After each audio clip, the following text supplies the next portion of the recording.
চাচ্ছিলাম যে ডক্টর ইউনূস ক্ষমতা নিয়ে এমন একটা সংস্কার করবেন যেখানে এইসব রাজনৈতিক নেতৃত্ব কোনোভাবেই যেন রাজনৈতিক মাধ্যমে রাজনীতি যেন টাকা আয়ের কোনো মাধ্যম না হতে পারে। যেমন আপনার যে এই এই আপনার যে ক্যাম্পেইন ফাইন্যান্সিং, যে জি। রাজনীতি করতে গেলে টাকা লাগে, কিভাবে টাকাটা স্বচ্ছভাবে আনতে পারে। আম আদমি পার্টি যেটা করেছে, আমেরিকাতেও আছে, আপনি কন্ট্রিবিউশন করেন, নাম আচ্ছা, থাকতেছে মনির ভাই, সেটা। আমি একটা কথা আপনাকে বলি। আমি দেখেছি বিভিন্ন সময় আপনার সঙ্গে কথা বলতে যে যে প্রসঙ্গেই আলোচনা করি না কেন, আপনি ঘুরে ফিরে একটা জায়গায় যে মানে এই যেতে চান, সেটা হলো দুর্নীতি। মানে আপনার কথাবার্তার মধ্যে যেটা শুনে মনে হয় যে আপনি মনে করেন যেন দুর্নীতিটাই বোধহয় সকল সমস্যার মানে মূল। আসলে কি তাই? আপনি কি তাই মনে হয় আসলে? আমি আপনাকে একটা কাউন্টার প্রশ্ন করি। আপনি বাংলাদেশের যে কোনো কর্মকাণ্ড করতে যান, যা কিছু করতে যান, সেখানে আপনি দুর্নীতির ছায়া পাবেন। দুর্নীতি আমাদের জন্য একটা মারণ ব্যাধি, ক্যান্সারের মতো হয়ে গেছে। এই যত সংস্কার করুক ডক্টর ইউনূস, যা কিছু করুক, যত মানে ইলেকশনের আইন করুন না কেন, আপনি যদি দুর্নীতি প্রতিরোধ না করতে পারেন, দুর্নীতি যদি আপনার সমূলে উৎপাটন না করুন, আপনি যদি একটা দমায় না রাখতে পারেন, তাহলে কিন্তু আপনার কোনো কিছুই সফল হবে না। আপনি দেখেন যে এই যে দুর্নীতির কিন্তু বহু আছে, আপনার বিকশিত হয়েছে শেখ হাসিনা বলে দুর্নীতি খুবই মানে নানাভাবে বিকশিত হয়েছে। তবে বাংলাদেশ কোনো সময় দুর্নীতি মুক্ত ছিল না, এটাও বাস্তবতা। এখন দুর্নীতি যে একটা স্টেজ, যে প্রথমে লোকে ঘৃণা করত, তারপরে সহ্য করত, তারপরে দুর্নীতিবাজদেরকে সফল ব্যক্তি হিসেবে গণ্য করে, তাদেরকে সমীহ করে। এখন দুর্নীতিবাজরা মনে করে দুর্নীতি করাটা তাদের ন্যায্য অধিকার, তাদের প্রাপ্যতা, এন্টাইটেলমেন্ট। এই অবস্থায় কিন্তু আমরা পড়ে গেছি। সুতরাং আমি ঘুরে ফিরে ওই কথাই আনি এই কারণে যে আমি দেখেছি, যা কিছুই বলেন না কেন, আপনি যদি দুর্নীতি মুক্ত করতে পারেন, তাহলে যে দল আসুক আমার কোনো আপত্তি নাই, এবং জনগণের আপত্তি থাকবে না। তারা যদি চাঁদাবাজি শিকার না হন, ব্যবসা করতেছেন, সেখানে কোনো চাঁদা দিতে হয় না, তাদের একটা চাকরি যদি বৈষম্যহীন হিসেবে পায়। এবং এই আন্দোলনটা ছিল তো যে বৈষম্য বিরোধী আন্দোলন ছিল। কেন আপনার এই এই বৈষম্য করা হয় কেন? টাকার বিনিময়ে তো বৈষম্য করছে, টাকা পাইছে, একে চাকরিটা দিয়ে দিচ্ছে। এই যে নানাবিধ ভাবে বিকশিত হয়েছে দুর্নীতি বহু ক্ষেত্রে, এইটার একটা জাতীয় স্ট্র্যাটেজি থাকা উচিত, জাতীয় আন্দোলন হওয়া উচিত। আমি এটা বহুদিন ধরে ভাবতেছি, এবং আমি সেই দিকে একটা উদ্যোগ নেওয়ার চেষ্টা করতেছি। সবাই মিলে আমরা এই জিনিসগুলিকে তুলে ধরবো।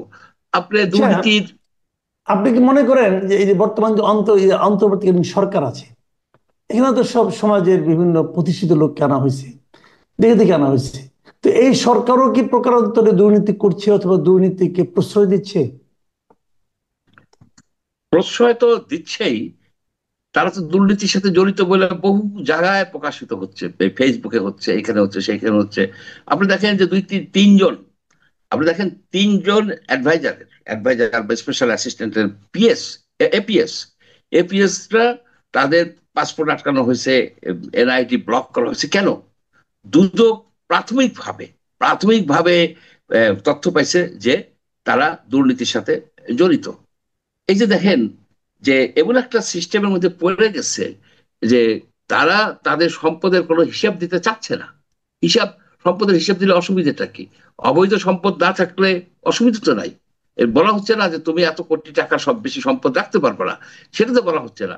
তোমার সম্পদটা কি বৈধভাবে তুমি আয় করছো কিনা বা ইনহেরিট করছো কিনা, এই বিষয়টাই তো। কিন্তু তারা কিন্তু দিল না।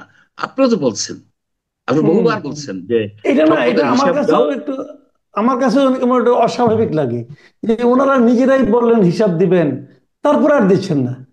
এটা ওনারা তো কেন? আপনার কি মনে হয়? কর্মকর্তা কি দিচ্ছেন না? কর্মচারীদের হিসাব চায়, কিন্তু হ্যাঁ, ওনাদের হ্যাঁ। হিসাব দিবে না। অর্থাৎ ওনারা এইরকম স্বর্গচ্যুত দেবদূত এক একজন, যে এদের সকল সন্দেহের ঊর্ধ্বে। ডক্টর ইউনূস, তাকে ক্যাবিনেট ডিভিশন থেকে বলা হয়েছে তার নিজস্ব বিবেচনায় অনুসারে সে হিসাবটা দিবে, সে তো দেয় নাই। তার তার যারা সহকর্মী, তার যারা অ্যাডভাইজারি প্যানেলে যারা আছেন, কেউই দেয় নাই। অর্থাৎ না, হয়তো দিয়েছে, দুর্নীতির আমরা একটা, আমরা জানি না। এই যে হয়তো দিয়েছে, হয়তো তাতে সরকারের লাভটা কাছে কি? আছে। তাতে লাভটা কি? তাতে কোনো লাভ নাই। আপনার পাবলিক অ্যাকাউন্টেবিলিটি থাকবে না? পৃথিবীর কোন দেশে আছে যে, আপনার তো বাংলাদেশেও তো আছে, এমপিরা যখন ইলেকশনে দাঁড়ায় তাদের তো সম্পদের হিসাবটা দিতে হয়, সেটা দেয়, Right. ওয়েবসাইটে যায়, পরে আবার ডিলিট করে ফেলায়, তাও হয়েছে।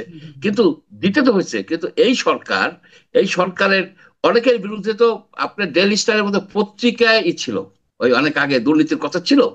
আমি বলেছি, অনেক টক শো হোস্ট, এদের কথা হলো যে ওই যে একটা কথা আছে না, যত পিটাও না কেন পিঠে আমি কুলা বানছি। এবং এই একটা এই যে ঠিক আছে সমালোচনা করেন, আমি কেয়ারই করি না, আমি কেয়ারই করি না। এই যে এতবার আমরা বললাম যে তোমাদেরকে আমরা সন্দেহ করি, আপনি তো চোর বলছেন, যে তারা হিসাব না দিলে আমি তাদেরকে চোর মনে করব। কিন্তু তারা এগুলিকে ইগনোর করে যাচ্ছে, টাকা পয়সা বানায়া। এগুলির মধ্যে তো অনেকগুলি আছে আবার এই দ্বৈত নাগরিক আছে, আবার গ্রিন কার্ড আছে। এইসব মিলাই যদি আপনি দেখেন না, বাংলাদেশে এখন একটা দুর্নীতির ভাগাড়ে পরিণত হয়েছে। এর ভিতরে রুখে দাঁড়াইতে হবে, একটা জাতীয় প্রতিরোধ গড়ে তুলতে হবে, যে দুর্নীতিবাজদেরকে এই বাংলায় স্থান দেওয়া হবে না। তুমি দুর্নীতি করে থাকো, তুমি পঙ্কিলে থাকো, তোমার ওই ফ্ল্যাগ উড়ে জায়গায় জায়গায় তরুণ তরুণীদেরকে বলা যে তোমরা আদর্শ নাগরিক হও, এটা হও, সেটা হাসে মানুষ, মানুষ হাঁটে। তুমি তোমার অনেক কাহিনী তো ছড়াই গেছে, বহুত কাহিনী কিন্তু আপনার ফেসবুকে, কখনো কখনো পেপারে, এসব জায়গায় আসতেছে। সুতরাং আমি মনে করি কি এখনো সময় আছে, আমাদের একটা উদ্যোগ নেওয়া উচিত। যারা দুর্নীতির বিরুদ্ধে করতে চান, তাদেরকে ইউনাইটেড হওয়া উচিত। দুর্নীতি প্রতিরোধ করার জন্য একটা প্ল্যাটফর্ম দরকার, এবং তার আপনার কঠিন ভাবে, শক্ত ভাবে জাতির সামনে তুলে ধরা, যে জি। এবং এটা সেই সাউথ কোরিয়ার সেই সিস্টেমটা, পার্সোনাল ভেরিফিকেশন সিস্টেম, অর্থাৎ আপনার টপ লেভেল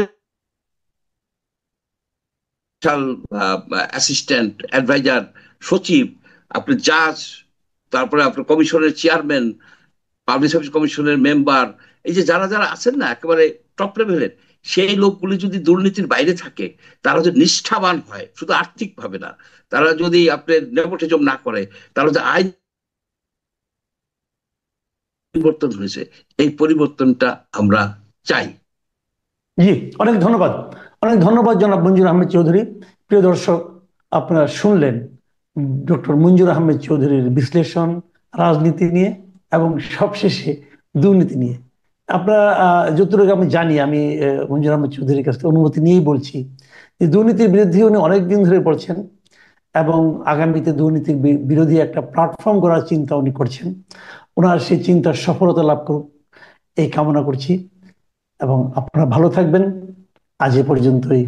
আল্লাহ হাফেজ।